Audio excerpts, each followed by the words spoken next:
측정기를 설치하지 않고 CCTV를 활용해서 미세먼지를 측정할 수 있습니다. 완전히 새로운 시장이라는 건 되게 늘 어려운 거거든요. 그럴 때 제일 쉬운 접근 방식은 되게 희망적인 이야기들이 많이 나와서 좋은데요? 약 400% 수준의 수명을 증가시켜서 섹시한 J커브는 어느 정도의 전망이 그려져야 되는지. 우리의 고객을 설득하는 그 논리와 투자자들을 설득하는 논리가 조금 다른 것 같아요.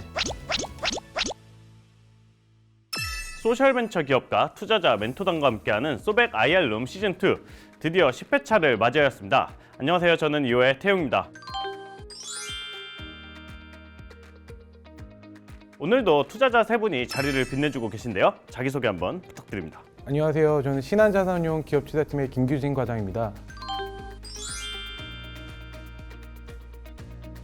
저희 신한자산운용은 2018년도부터 사회적 기업 생태계 조성과 선순환을 위해 임팩트 펀드를 조성하여 운영하고 있습니다.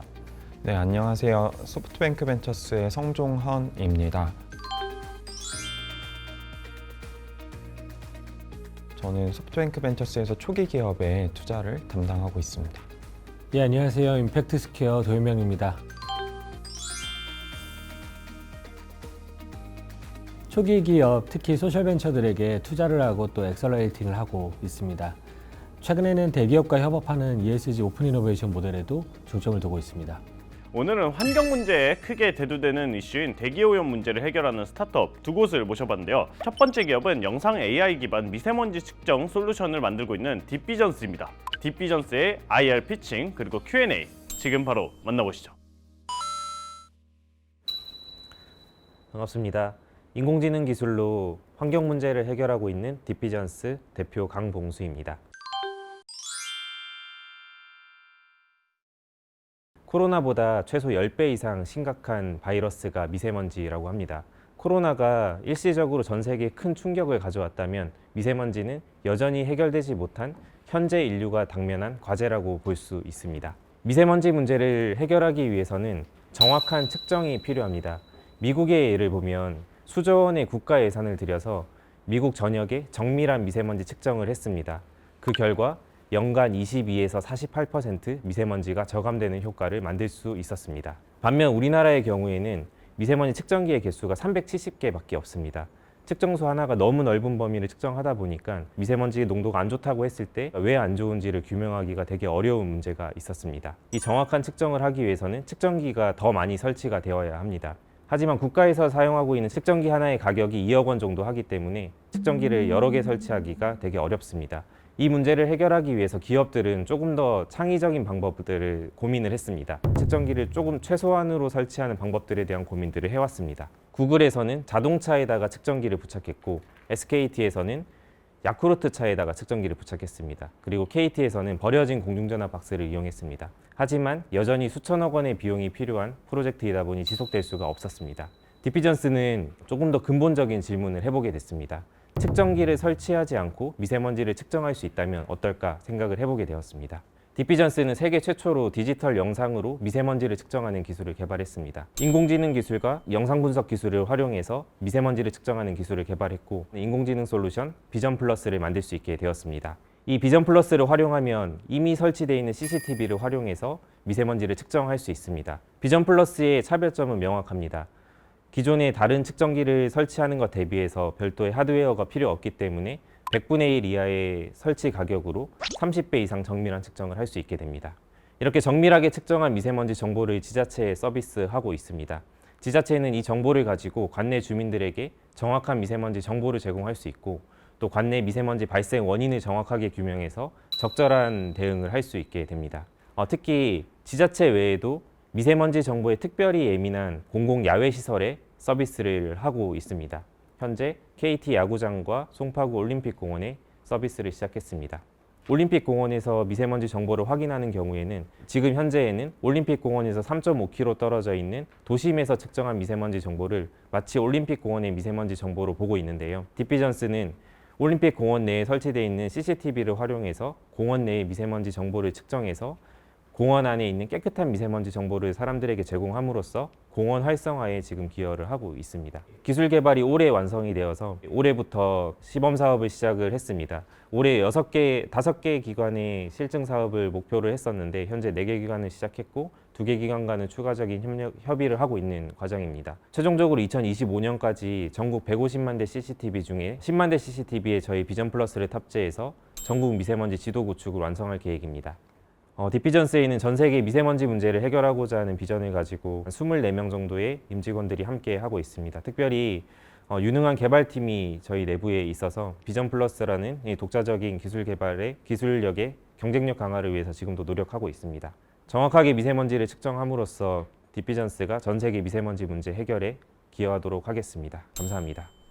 미국 사례에 대해서 조금 더 질문 드리고 싶은데요. 측정에서 끝나는 게 아니라 저감까지 이어져야지 밸류가 있을 것 같은데 미국에서는 어떻게 했는지 좀 설명 좀 부탁드리겠습니다. 미국에서는 측정기를 여러 개 설치하는 전략은 아니었습니다. 아주 고가의 측정기를 미국 전역에다가 곳곳에 설치를 하고 미세먼지의 성분을 정확하게 분석을 해서 측정기 사이사이에 비어있는 공간을 통계 모델로 추론하는 형식이었습니다. 미세먼지 중에서도 그 안에 포함되어 있는 중금속 등 이런 유해 물질들이 있는 게 문제인데 미국에서는 그 성분 분석을 통해서 정확하게 어떤 곳에 그 유해한 미세먼지가 발생하는지에 대한 통계적인 추론을 해서 발생 원인을 규명했고 이거에 대한 말씀하신 솔루션이 같이 붙었습니다. 그래서 저희 같은 경우도 단지 저희는 측정을 하고 있지만 측정 이후에 솔루션이 붙어야 된다고 생각은 하고 있는데 문제는 측정이 지금은 정확하게 안 되고 있기 때문에 저희가 지금 집중하고 있는 건 측정이라고 말씀을 드렸던 것 같습니다. 말씀 주신 내용에는 BM에 대한 것은 보이지 않는데 어떤 BM을 생각하고 계신지 궁금합니다. 특별히 미세먼지와 관련돼서 이슈가 있는 공공야외시설의 경우에는 해당 위치의 미세먼지 정보를 측정하고자 하는 수요가 있다라고 판단을 하고 있습니다. 지자체 같은 경우에는 월 구독료 형태로 지자체 전역에 미세먼지 정보를 측정을 하고 이 미세먼지 정보를 근거로 미세먼지 저감 시설을 우선적으로 설치해야 되는 곳에 대한 리스트를 보내주는 형태로 해서 지자체에는 서비스를 구성을 하고 있고요. 공공야외 시설에는 측정 자체로만 해도 이슈가 있기 때문에 측정과 이것을 정보를 제공하는 형태로 해서 서비스를 지금 하고 있습니다. 딥러닝이라는 기술을 미세먼지라는 도메인에 적용하셨을 때 기존의 딥러닝 기술로 적용하기 어려운 부분이 있으셨을까요? 맞습니다. 그냥 RGB 영상을 그대로 딥러닝 모델을 했을 때는 좀 한계가 있었습니다. RGB 영상을 그대로 가져왔을 때는 그 사람의 눈과 거의 똑같다고 보시면 될 것 같은데 육안으로는 미세먼지 농도를 1부터 100까지의 그 카테고리로 나눠서 이렇게 보기가 되게 어려운 부분이 있습니다. 그래서 이제 저희가 생각을 했던 거는 RGB 영상을 변환하는 기술이 필요하다. 미세먼지와 관련된 신호는 증폭시키고 미세먼지와 무관한 신호들은 감소시켜서 신호를 좀 크게 만든 이후에 그 데이터를 가지고 딥러닝하는 모델을 생각을 하게 됐습니다. 장표에 보면 디피전스의 기술이 100억 미만으로 문제를 해결한다는 얘기를 하셨잖아요. 되게 혁신적이고 좋은 솔루션인데 반대로 얘기하면 회사가 낼 수 있는 매출이 그 정도밖에 안 된다는 얘기가 또 될 수 있어서 좀 작을 수 있다고 생각이 되는데 좀 지속 가능한 기업으로서 좀 확장성에 대해서 어떻게 생각을 하시는지. 저희가 가장 큰 고민이 있는 부분이 시장에 대한 거였고 저희는 저비용이라는 게 강점이다 보니까 말씀하신 것처럼 시장의 크기를 크게 가져가기 어렵다라는 부분이 공존하는 것 같습니다. 비즈니스와 임팩트 둘 중에 우선순위가 있다면 저희는 이제 임팩트가 더 중요하다고 생각을 하고 있기 때문에 최소한의 비용으로 미세먼지를 측정하는 것이 저희 회사의 사명이라고 생각을 하고 있습니다. 그런 측면으로 100억이라는 거는 실제로 저희 회사에서 순수하게 들어가는 비용의 규모라고 생각하면 될 것 같고 거기에서 발생할 수 있는 추가적인 수익분에 대해서는 계속해서 고민을 하고 있습니다. 잘 들어주셔서 감사합니다.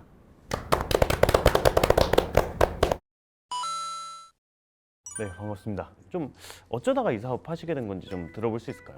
우선 그 미세먼지는 저는 관심이 별로 없었는데요.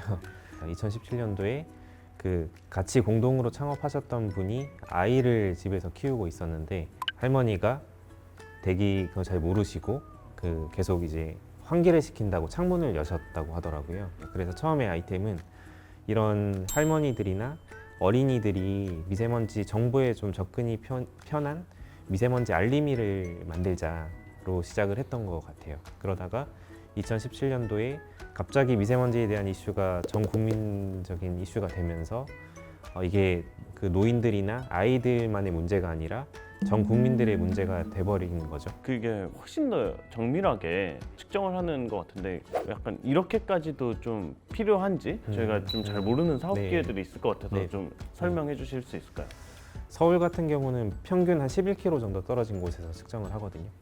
그럼 과연 11km 떨어진 곳에서 측정한 미세먼지 값이 내 주변의 미세먼지 농도와 과연 같을까? 저 같은 경우도 출근길에 공사장을 지나가는데 미세먼지 좋다고 했는데 이 근처도 미세먼지가 좋을까 이런 생각을 해본 적이 있었거든요.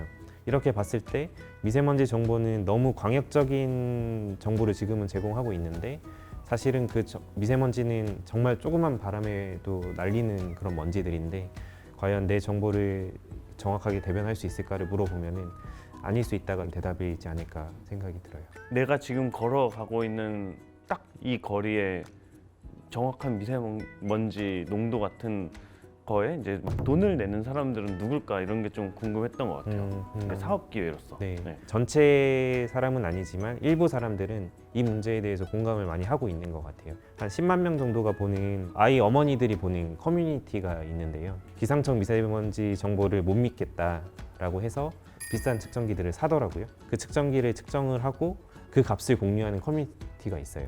그러니까 그 사람들은 저희의 직접적인 고객이 될 수도 있지 않을까라고 생각은 하고 있어요. 이제 오늘 어떤 고민이 있어서 나오셨는지 들어볼 수 있을까요? 저희는 그 일반적인 기업들이 뭔가 비즈니스 모델을 가지고 시작을 했다면 저희는 어떤 사회 문제에서 시작한 소셜 벤처이다 보니까 우리가 생각하고 있는 임팩트가 충분히 있고 이걸 통해서 만들고자 하는 이런 사회적 가치가 있지만 그걸 만들어가는 과정에서 지속 가능한 비즈니스 모델을 만드는 데 가장 좀 큰 어려움이 있어서 의견을 구하고 싶다는 생각이 있었습니다. 저는 되게 그냥 이제 실제적인 효과가 있는 아이디어라기보다는 일반적인 스타트업의 방법론을 고민해봤을 때 완전히 새로운 시장이라는 건 되게 늘 어려운 거거든요. 물론 열리기 시작하면 독점이 가능하고 거기에 대한 확장력이 굉장히 강하지만 그럴 때 제일 쉬운 접근 방식은 기존에 있는 데 얘를 애드해서 기존의 거랑 확실하게 다르다라는 걸 보여주는 어떤 상품군으로 접근하는 거거든요. CCTV를 운영하고 있는 회사들이 있고 근데 그들이 CCTV를 설치할 때 지금에 있는 기능에 얘가 추가되는 기능이 존재한다고 한다면 사실은 CCTV 업체들 간의 경합에서는 우리의 서비스가 들어간 애들이 이길 가능성이 높아 보이거든요.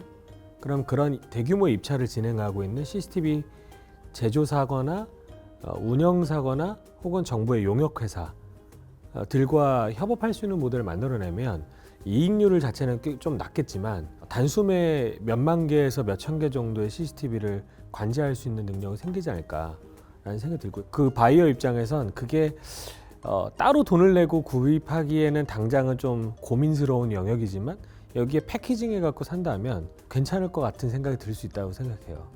그런 포인트를 갖고 지자체를 공략하거나 대기업의 공략이 있으면 어떨까라는 생각이 들었습니다.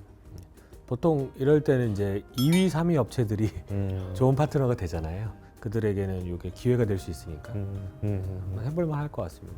궁금한 게 이게 서울에 다 깔리게 되면은 우리가 몰랐던 정보들을 많이 알게 될 수 있을 거잖아요. 뭐 많이 측정을 하고 다니시니까 좀 우리가 잘 모르는 흥미로운 사실 뭐 이런 것들이 있을까요 혹시? 몰랐을 것 같은 사실 몇 가지를 말씀을 드리면요. 측정이 저희가 숨쉬는 뭐 1m에서 한 3m 그 정도 사이에서 측정하는 게 아니라 보통 건물 옥상에 있어요, 측정기가. 그래서 실제로 측정한 미세먼지 값과 내가 숨쉬는 곳에서 미세먼지 값이 많이 다른 경우들이 그래서 좀 존재하는 것 같고요. 가령 이제 10km 떨어진 곳이랑 지금 내가 있는 곳의 미세먼지가 얼마나 다를까 그럴 수 있는데 실제로 보면은 한 300m 간격 사이에 미세먼지 값이 숫자가 달라지는 정도가 아니라 미세먼지 카테고리를 좋은, 보통, 나쁨, 아주 나쁨 이렇게 나누는데 그 카테고리가 달라질 정도로 다르다는 데이터들이 되게 많이 나와 있어요. 그렇게 측정을 해서 뭐 나쁜 데가 있고 좋은 데가 있고 나쁘다면 개인으로서, 기업으로서, 뭐 지자체로서 할 수 있는 그 다음에 솔루션이 뭐가 있을까요? 뭐 요즘 ESG가 화두니까 이런 정보들이 많아지면은 이제 미세먼지 발생 원인에 대해서도 조금 더 정밀하게 규명이 될 수 있을 거라고 생각이 들고, 그랬을 때는 요즘 그 탄소 배출 줄이기 위해서 다회용기를 쓴다든지 이런 솔루션이 나오는 것처럼 그 뒷단의 솔루션이 좀 자연스럽게 뭔가 만들어지지 않을까 정도로 생각을 해보고 있고요. 저희가 이제 B2G로 가는 게 지자체에서 미세먼지를 저감하기 위한 예산들이 있는데 이 예산을 어떻게 활용해야 될지 제가 지자체 사람이어도 선택하기가 좀 쉽지 않을 것 같거든요. 저희가 정밀하게 미세먼지를 측정하고 여기에다가 추가적인 데이터들을 붙여서 미세먼지 저감 시설을 설치를 우선적으로 해야 되는 우선순위들을 줄 수 있다면 지자체에서는 제한된 예산으로 우선순위에 맞게 예산을 쓸 수 있지 않을까 정도로 생각할 수 있을 것 같습니다. 그러니까 대기질을 개선한다는 것은 사실 그 개선으로 인해서 수혜를 보는 사람은 불특정 다수인데 그거임에 비해서 이제 돈을 내고자 하는 사람은 되게 찾기 어려운 기술인 것 같아요. 역으로 BM을 찾기 되게 어려운 영역이구나라는 걸 반증하지 않나라는 생각이 들어서 이런 경우에는 그런 개발하신 그 기술을 이제 기반 삼아서 다른 영역으로 확장을 많이 고민을 하시는 것 같거든요. 커머스를 붙인다든지 아니면 뭐 커뮤니티를 조성하신다든지 특정 관심사를 가지고 있는 유저들을 하나로 모아놓은 커뮤니티 자체가 가치를 지니는 시대거든요. 그래서 뭐 환경, 그 대기질에 관심이 있는 그 어머니들은 정말 고관여 소비자이기 때문에 이런 쪽을 생각해 보시면 어떨까. 소비자들의 지갑을 열 수 있는 고민을 해야 BM의 기회가 열리는 것 같고요. 그래서 가령 뭐 그런 거죠. 상상을 해보자면 그 학부모들이 그 아이들이 이제 미세먼지가 많은 환경에서 뛰어노는 거에 대해서 굉장히 좀 꺼리잖아요. 그래서 뭐 운동장에 미세먼지 측정기를 측정해 놨다가 뭐 미세먼지가 안 좋은 날에는 근처에 아이들이 뛰놀 수 있는 실내 체육관에 좀 연결을 해준다든지 뭐 그런 식의 약간 상상이 조금 필요한 것 같아요. BM적인. 솔루션이 도입될 수 있는 가능성을 고려했을 땐 특히나 커뮤니티 비즈니스를 고민하면 선진국이 굉장히 의미 있겠다는 생각도 드네요. 그러게요. 이제 막 선진국들 같은 경우 이제 뭐 건물 평가할 때 뭐 실내 막 그렇죠. 뭐 대기질이나 미세먼지 같은 거 해서 막 마크 붙여주는 것도 있고 그렇다 보니까 어떻게 생각을 해보면은 돈 벌 구석 따로 나오고 사회적 가치를 좀 더 크게 해볼 만한 거 이제 좀 따로 있고 이게 좀 이렇게 사이클이 만들어지지 않을까 뭐 그런 생각도 드네요. 오히려 협업을 좀 더 우리의 BM으로 잡는다면 하나하나의 CCTV에서 우리가 얻을 수 있는 이익이나 사회적 가치는 사실 되게 마지널하긴 할 건데 총합 자체는 훨씬 더 커질 수도 있을 거라는 생각이 들어요. 딥비전스가 막 잘 돼서 그냥 전 세계에 다 깔렸다 네. 라고 했을 때 좀 만들고 싶은 사회나 미래는 어떤 모습이세요? 이 미세먼지 문제가 정말 심각한 문제라고 생각이 들거든요. 이게 코로나랑 좀 다르다면은 이 반응이 좀 즉각적이진 않아서 계속 이제 유해입자가 몸에 축적이 되고 있다가 한 10년, 20년 뒤에 뭔가 병으로 나타나거나 하는 문제여서 사람들의 경각심이 좀 적긴 한데 이거는 우리나라 사람뿐만 아니라 전 세계적인 문제이고 거의 기후위기와 같이 맞물려서 오는 큰 이슈라고 생각이 드는데 이거는 하나의 기업이나 단체가 해결할 수 있는 문제는 아니라고 생각이 들거든요. 저희는 그 중에 하나의 기업이고 싶은 생각이고요. 게다가 저희는 이 변화를 만들어가는 주체로서 저희가 측정을 하면은 물론 이제 솔루션도 붙어야 되고 여러 가지 저희만 해결할 수 있는 건 아니기 때문에 여러 기관들의 협력이 필요할 텐데 저희가 선도하고 시작하는 기업으로서 최종적으로 저희 솔루션이 다 탑재되었을 때는 이제 미세먼지에 대해서 사람들이 경각심을 가지고 그거에 대해서 적절하게 대처할 수 있는 그런 사회가 만들어지기를 바라고 있습니다. 아직은 좀 부족한 것들이 있긴 하겠지만 좀 협력해 줄 수 있는 것들이 있으면은 이 변화를 조금 더 빨리 만들고 제가 생각하는 범위를 넘어서 훨씬 더 긍정적인 사회를 만들 수 있지 않을까 그렇게 생각이 듭니다. 조금 민망하기는 했는데 그 사업 모델에 대해서 좀 저희도 고민하고 있었던 게 있긴 했는데 좀 다양한 의견을 주셔가지고 실제로 저희가 적용할 만한 것들도 많이 보였던 것 같고 저희가 이제 우선순위를 가지고 주신 조언들 사업에 좀 잘 반영하도록 하겠습니다.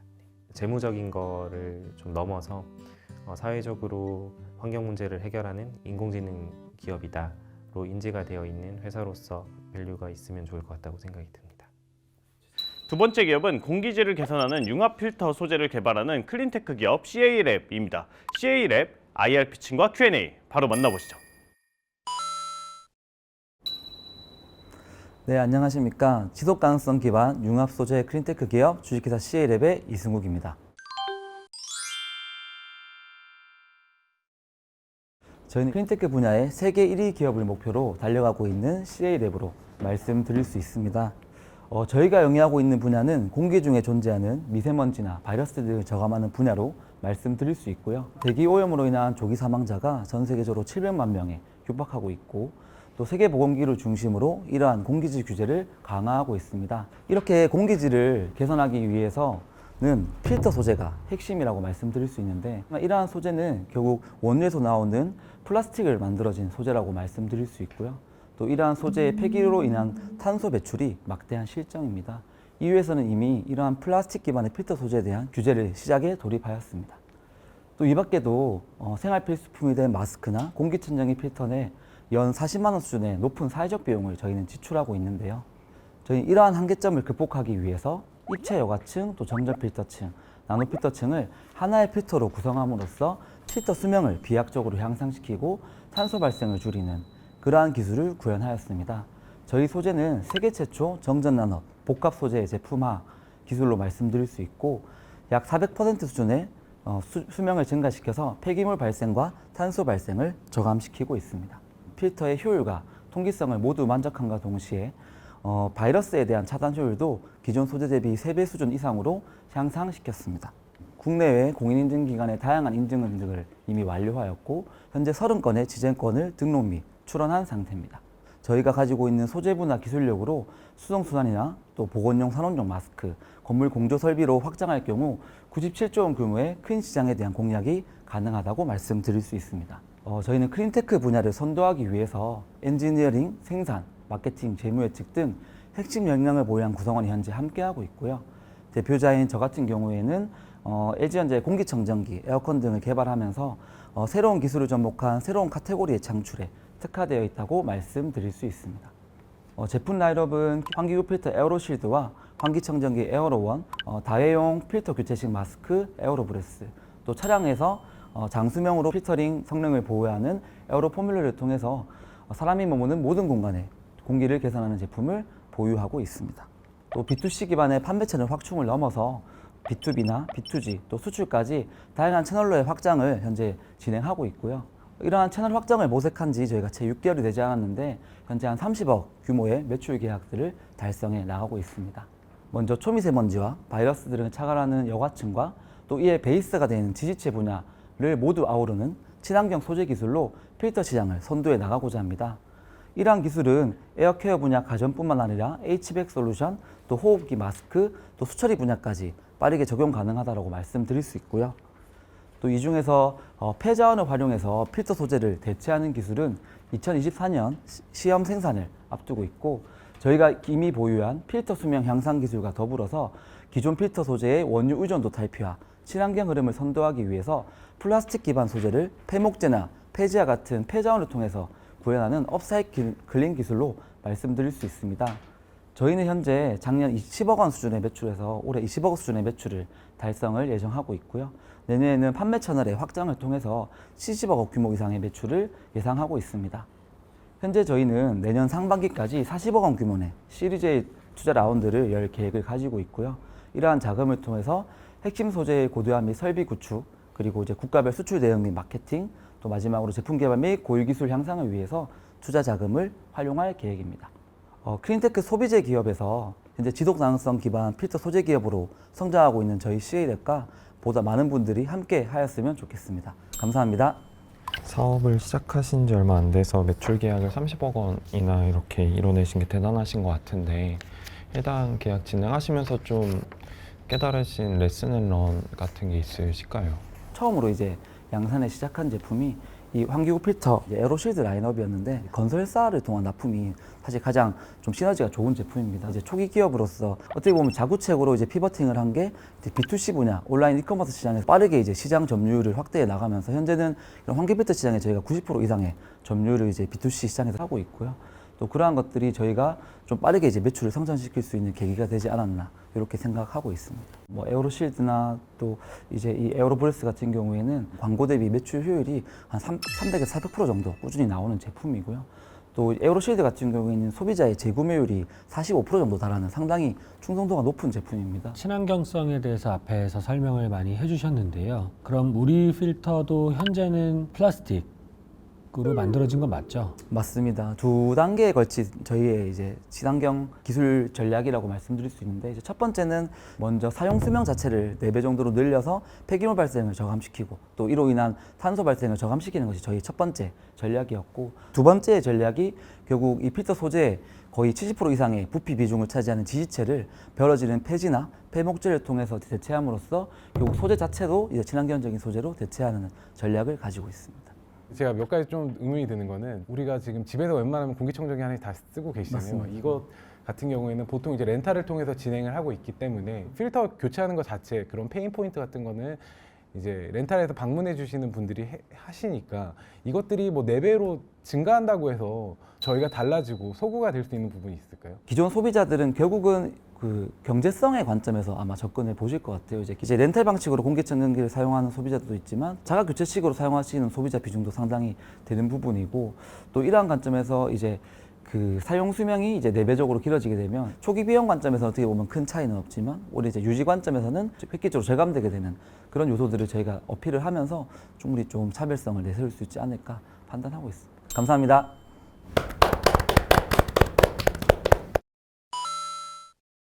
LG에서 일을 하시다가 이제 나오셔서 창업을 하셨어요. 좀 계기가 어떻게 되는지 좀 알 수 있을까요? 그 연구소에서 근무하면서 좀 가장 사실 보람됐던 게 제가 개발에 참여한 공기청정기라든지 그 에어컨이라든지 또 이제 청소기 제품들이 다 시장에서 반응이 되게 좋았었어요, 운 좋게. 그렇다 보니까 뭔가 제가 참여한 제품이 소비자들이 많이 써주고 또 이제 그것을 통해서 뭐 공기질이 개선된다던가 또 이제 만족감을 느낀다는 부분들에서 개인적으로 사실 오는 행복감이 너무 컸던 것 같고요. 그래서 우연히 이제 예비 창업 패키지라는 창진원의 이제 과제 공고를 보고 좀 가볍게 트라이 했다가 또 덜컥 선정이 돼서 이제 집사람한테 얘기를 하고 1년만 해보겠다라고 했던 게 이제 여기까지 왔던 것 같습니다. 사실 공기 청정 제품 같은 경우에는 이런 필터 방식 말고 집진 방식이라던가 뭐 사이클론을 그런 것들을 활용해가지고 물로 하는 것도 있고, 아예 필터를 안 쓰는 쪽을 생각하시는 분들도 많이 계시더라고요. 맞습니다. 그런 거와 비교해 봤을 때 지금 하고 계시는 장수명 필터를 선택하신 이유, 그리고 이것들이 좀 가지는 비교 우위, 뭐 특장점 이런 것들에서 좀 어필과 설명 좀 부탁드려도 될까요? 말씀해 주셨던 공교롭게 이제 전기 집진 그리고 이제 사이클론 두 가지 방식 모두 이제 제가 R&D를 참여했거나 실제 제품화했던 기술 분야이긴 한데요. 그 해보면서 느꼈던 점은 이렇게 필터를 대체하는 것보다 나머지 기술들을 고도화하는 것들은 아직은 좀 시기상조다라고 많이 좀 느꼈습니다. 초미세먼지까지 잡기 위해서는 뭐 미스트 방식으로 물이 같이 뿌려진다거나 이런 하이드로 사이클론 기술까지 이제 가야 그나마 이제 필터 효율의 한 반 정도를 따라올까 말까 하는데, 이게 경제성 측면에서도 오히려 떨어지고 또 초기 투자 비용도 비싸고 해서 결국은 기존 필터 시장을 빠르게 대체하는 솔루션이 오히려 가장 현실적이지 않을까 생각을 많이 했던 것 같습니다. 필터로 시작을 해서 이제 나머지도 다 만들면서 시장 넓히고 스케일업을 하겠다, 이런 로드맵인 거죠. 맞습니다.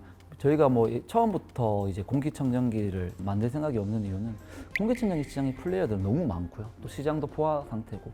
그래서 저희가 가지고 있는 뭐 작은 철학은 이제 기존의 이제 시장을 대체하는 제품을 출시를 하지만 결국은 새로운 카테고리를 열면서 자연스럽게 시장 전환을 유도하자, 이런 전략이고, 기존 일회용 마스크 시장을 좀 더 약간 마일드하게 바꿀 수 있게, 좀 더 오래 쓸 수 있게 한다던가 아니면 숨을 좀 더 편하게 쉬게 한다던가 하는 전략으로 좀 다회용 마스크 시장을 열면 좀 기존 일회용 마스크 시장을 대체할 수 있지 않을까, 이런 전략이었던 것 같습니다. 네.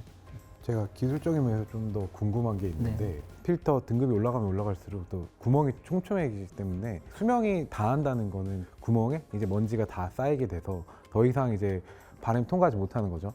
그렇게 되면서 이제 수명을 잃고 이거를 갈아 껴야 된다라고 저는 알고 있는데, 수명이 늘어난다는 거는 그러면 거꾸로 생각하면 이 먼지가 이 필터의 성능을 저하지 않을 만큼 아직 꽉 차지 않았다라는 건데, 그렇게 되면 필터의 성능이 좀 떨어지는 건 아닌지 어떻게 뭐 해결이 되는 거고 제가 알고 있는 게 다르다면 그거 좀 설명 좀 부탁드려요. 정확히 알고 계신 부분인데 이제 한 가지가 더 있습니다. 이제 필터의 수명 관점에서 이제 두 가지의 포인트가 있는데 첫 번째가 이제 말씀해 주셨던 필터가 결국 막혀서 이제 그 재사용에 대한 성능을 못 내는 부분이 있고 이제 두 번째는 유해 물질에 대한 차단 효율인데 10년 정도 전부터 이제 멜트브로운 계열의 정전 필터들이 거의 주류를 이루다 보니까 정전력이 소실되면서 효율이 감소하는 문제가 있습니다. 요 수분을 만나면 전전력이 소실되거든요. 입자가 막히기도 전에도 이미 이런 뭐 비가 올 때 우천시라던가 아니면 사람에서 날숨에서 있는 습기 때문에 저희는 이제 나노 필터를 접목을 했는데 수분을 만나서 효율이 좀 떨어지더라도 나노 필터가 그 역할을 충분히 또 보조해주기 때문에 결과적으로는 초기 성능과 유사한 성능을 되게 장기간 낼 수 있게 되는 그런 효과가 있었던 것 같습니다. 그러면은 이제 오늘 멘토분들 있는 자리에 나오셨는데 혹시 좀 같이 나눠보고 싶은 고민거리 같은 게 있었을까요? 제가 한 8월, 9월부터 이제 좀 이제 내년 라운드를 미리 좀 반응을 보기 위해서 좀 몇 분들을 뵙고 있었는데 J커브가 딱 보이진 않는다 이런 피드백들을 좀 몇 번 받았던 것 같아요. 그렇다 보니까 저희가 어디에 좀 집중해야 되는지 또 그리고 그 투자자분들이 얘기하는 약간 섹시한 J커브는 어느 정도의 전망이 그려져야 되는지가 좀 궁금하긴 합니다. 저희가 어떠한 관점을 가지고 투자를 하는지 답변을 드리면 조금 답변이 되지 않을까 싶긴 네. 한데 저희는 크게 시장 혁신, 기술 혁신 그 관점으로 투자를 하고 있거든요. 그래서 시장 혁신은 시장의 문제들을 좀 구조적으로 푸는 기업들, 그리고 기술 혁신은 기술의 혁신을 통해 BM을 만들어내는 기업들을 보는데 이렇게 보는 이유는 혁신이 있는 곳에 큰 J커브가 있다고 생각하기 때문이에요. 그래서 제 생각에 저희가 이제 조금 더 쇼잉하는 부분을 시장 혁신이나 기술 혁신 부분을 좀 많이 채우시면 좋을 것 같다는 생각이 들긴 합니다. 가령 뭐 저희가 제조업이잖아요. 네, 그래서 맞습니다. 제조 과정에서도 좀 여러 공정이 있을 텐데 저희 스타트업이기 때문에 기존 기업이 할 수 없는 그런 공정 혁신을 시도하는 부분이 있을 거라 생각을 해요. 네. 근데 그 부분에 있어서 어떤 것을 시도하셨고 그럼으로써 우리는 기존 스타트업 대비 뭐 어느 정도의 서스테이너블한 마진을 가져갈 수 있다라는 좀 설명을 해주시면 좀 좋지 않을까 듭니다. 네. 맨 끝단에 약간 좀 가장 이상적인 그림 같은 거 잘 보여주는 것도 되게 중요하지 않나 싶긴 해요. 예를 들어서 이게 막 되게 소재 브랜드가 되면 약간 환풍구에 들어가는 막 고어텍스 같은 게 된다든지 막 네. 약간 뭐 그런 비전들? 제가 좀 더 구체적으로 지금 이번 케이스에 대해서 좀 얘기를 드리고 싶은 거는 기존의 필터 방식을 선택하셨기 때문에 지금 이 사업 모델이 가질 수 있는 한계는 내가 이 많이 깔려있는 공기청정기의 필터 시장에 납품이 들어가기 시작해야지 내가 여기서 이제 어떤 업사이드를 볼 수 있는데 그것들이 좀 증명되고 그런 것들이 좀 뭐 보이지 않는 상황에서 투자를 하긴 좀 쉽지 않겠다라는 생각이 들어요. 그러니까 우리 필터가 너무 좋아서 LG나 뭐 코웨이나 뭐 청호나이스나 이런 데서 우리 필터를 쓰는 게 훨씬 더 고객들이 훨씬 더 편리하다고 생각해서 이 필터 안 들어가면 우리 공기청정기 못 팔겠더라. 뭔가 이런 정도의 느낌이 나면은 투자가 할 수 있겠죠. 대부분의 이제 스타트업들이 초기 단계에서 이제 겪는 시행착오인데 우리의 고객을 설득하는 그 논리와 투자자들을 설득하는 논리가 조금 다른 것 같아요. 그러니까 고객한테는 이 저희 필터가 굉장히 우수하고 공기질을 개선하는데 효과가 큽니다 하면 설득이 되거든요. 근데 투자자들한테는 아니, 필터가 좋은 거랑 잘 팔리는 거랑 무슨 연관관계가 있지라는 의문이 들게 하는 거예요. 그래서 그거를 조금 조정하시면 좋지 않을까. 그러니까 네. 어떻게 보면 고객은 우리 같은 일반인들이 아니라 그런 공기청정기를 만드는 대량으로 만드는 회사가 어떻게 보면 고객일 수 있죠. 그 사람들이 납득할 수 있는 그 사람들이 이 제품을 안 쓸 수밖에 없는 그런 것들을 주장을 하시고 그것들이 합리적이다라고 생각이 된다면 투자를 할 수 있지 않을까 그렇게 생각이 듭니다. 네. 특히 이제 태훈님께서 말씀해 주셨던 약간 의류의 고어텍스 같은 제품이 되면 좋지 않겠나 같은 게 사실 저는 못 하고 있었던 이런 방향인데, 그러니까 실제로 저희가 이제 요새 많이 소구로 하는 부분이 약간 세상의 모든 필터를 우리가 대체해 볼 수 있지 않을까 이런 사실 좀 야심찬 꿈을 이제 구성원들이 껴고 있었는데 사실 그 얘기가 또 얘기지 않을까. 결국 의료의 기능성 의료의 대부분은 고텍스사가 점유를 하고 있기 때문에 충분히 가능하고 또 말씀해 주신 것처럼 저희가 이제 시리즈 A 라운드에 저희가 성공적으로 투자를 유치해서 설비들이 좀 내재화가 된다고 하면 저희가 지금까지는 외부에서 이제 필터를 만들기 때문에 이에 대한 제조 원가나 좀 더 고도화에 사실 한계가 좀 명확했거든요. 근데 그런 것들이 저희 내부 설비로 구현이 가능해지면 충분히 말씀해 줬던 방향들 저희가 소구해 볼 수 있지 않을까 생각이 듭니다. 근데 저는 그래도 그 여기 환풍구에다 직접 설치하는 필터 이 제품군은 거의 새로 개발을 시장을 개척을 하신 거잖아요. 이것도 굉장히 좋은 상품인 것 같아요. 이것들이 조금 더 널리 홍보가 되면 충분히 이걸 쓰고 싶은 사람들이 굉장히 많이 있지 않을까. 저는 뭐 아이템을 잘 잡으셨고 지금 반응이 좋다고 하니 계속적으로 좀 확대해 나가는 것도 좋지 않을까라는 생각이 듭니다. 되게 희망적인 이야기들이 많이 나와서 좋은데요. 네, 맞습니다. 저희가 열심히 선전시켜 나가고 있고 이제 지금은 보다 더 차별성이 있는 또 이제 지속 가능성이 있는 필터 소재로 한 단계 더 도약하려고 준비를 열심히 하고 있습니다. 그래서 폐기물도 줄이고 탄소도 저감하고 또 소재 자체도 탈 이제 원유 또 탈 플라스틱화를 통해서 지속 가능성 있는 필터 시장을 선도하는 계획을 가지고 있는 만큼 또 지속적으로 많은 관심 또 성원 부탁드리도록 하겠습니다. 감사합니다. 감사합니다. 저 멘토링 분들의 이제 이런 얘기들이 다 너무 좋았고요. 가장 와닿았던 게 이제 MC 태용님의 의류의 고어텍스 같은 회사가 되면 좋겠다라는 얘기가 너무 와닿았고요. 또 그러한 방향이 저희의 또 큰 밑거름이 되지 않을까 이렇게 생각됩니다. 이런 기회를 제공해 주셔서 너무 감사했고요. 특히 이제 영하 거의 10도에 가까운 이런 날씨에 오면서 사실 상당히 춥긴 했는데 그 추위보다 훨씬 더 강한 여운이 있었던 이런 자리이지 않았을까 싶습니다. 필터가 사용되는 모든 분야에 저희 소재가 대체가 될 수 있도록 핵심적인 기술 개발 진행하고 있는 부분도 이제 잘 마무리해야 될 것 같고요. 그리고 저희가 이제 이번 투자 라운드 진행하면서 필터를 만드는 공정들을 이제 내재화할 텐데 그 내재화 과정에서 지속 가능성인 이런 지표들이 잘 반영이 될 수 있도록 열심히 노력하겠습니다. 지금 이 에피소드가 시즌2 마지막 회차예요. 연말 맞이해가지고 정말 1년 동안 계속 쉼없이 달려왔는데 근데 오늘 이제 출연하신 소감 한번 들어볼 수 있을까요?